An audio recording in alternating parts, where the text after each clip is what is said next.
What's up mga kabuhok? My name is Balbon and welcome back sa ating Facebook. Meron tayo ditong dalawang lens, isang light smoke base at isang dark smoke na base.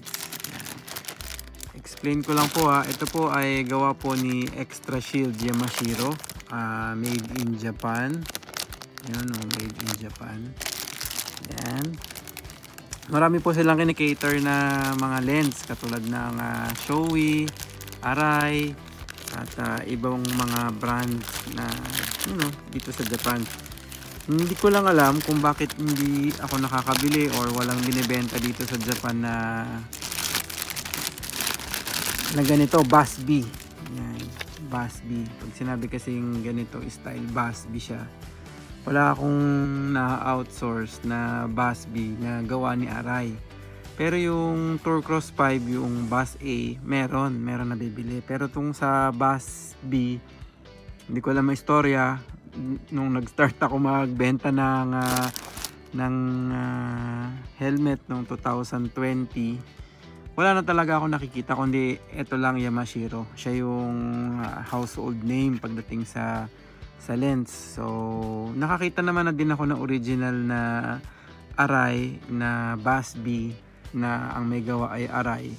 Kaso siya, flat lens siya. Hindi katulad nitong Bass B na to na papin siya, nakalubog. Ayun yung lens ni Arai na may kulay, flat lens lang siya, pang racing. Etong isa para siyang pang normal kasi pwede mo siyang lagyan ng pin lock. Yan, etong hawak ko ngayon ay dark smoke na base. Yan, tapos si Yamashiro lang ang nagkulay.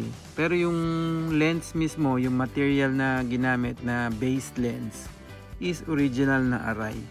Kaya magandang klase siya, hindi siya totally na third party lahat. Kung hindi, yung lens na ginamit is original na lens, tapos sila lang yung nagkulay. Yan. Ito dark smoke na base. Check natin itong light smoke na base.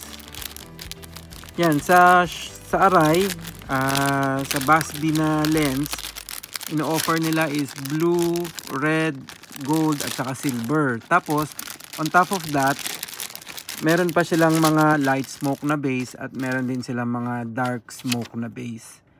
So bali parang 4x2, naging 4 siya. 4 na variation or 4 na kulay kasi meron dark at merong light smoke. Sa Tourcross meron din siya. And ito palang Bass B, good for RX-7X, Astro GX, ano pa ba?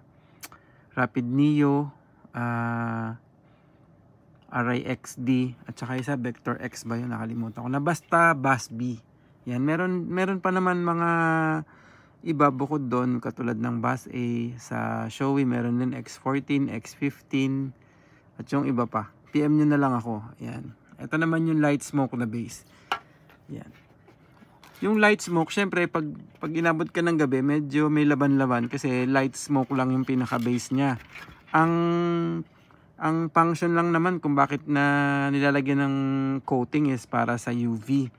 Pero yung yung harmful na sinag, nabablock niya. Pero yung dilim at nakabase yun sa base lens. Pero meron siyang factor yung kulay. Kita nyo, itong red, siya, blue. Blue yung tingin mo sa loob pag nasa loob na helmet. Blue siya. Blue. Pero etong blue, ang itsura niya ay parang red. Yan. Noong isang araw, nakikipagkwentuhan ako kay Boss Alex Bautista. Yan. Yun daw isang UV Titan na isang company. Nakakaduling kasi iba yung kulay dito.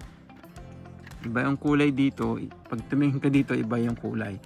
So napaisip nga ako, check nga natin. Yan, ayan yung harapan niya. Pag ba lumingon ka sa ibang side, nag-iiba nga siya. Nag-iiba yung kulay. So medyo minsan masakit sa mata. Iba lang ang filter kasi, syempre, cellphone. Pero sa actual, madilim na to. Yan. Ako, nagsawa na ako kung day ride lang yung gagamitin ko, mag-smoke ako. Pero kung long ride or abuting ng gabi, naku, big no. Big hassle yung may dala-dala ka pang isang extra lens. Ito naman light smoke na base, kaya medyo mas malinaw siya. Naniniwala ba kayo dun sa photochromic na iridium lens? Parang hindi ako naniniwala dun eh. Kasi itong iridium, ang finifilter niya or yung sinasala niya yung UV. Yung photochromic ang nag-activate nung reaction ay UV. So paano siya magre-react kung nabablock yung UV? Yun lang naman ang aking tanong. Hindi pa ako nakatry, kaya hindi ko din alam. Pero meron kasi ako nakikita mga third party na ino-offer yung base lens is photochromic tapos may kulay. Paano siya mag-work? Nagda-dark ba talaga siya or konti lang? I don't know. Ayan. So yun, sa may mga kailangan po ng mga helmet accessory like lens or anti-fog, PM lang po kayo sa helmet ni Balbon. Ride safe. Peace out.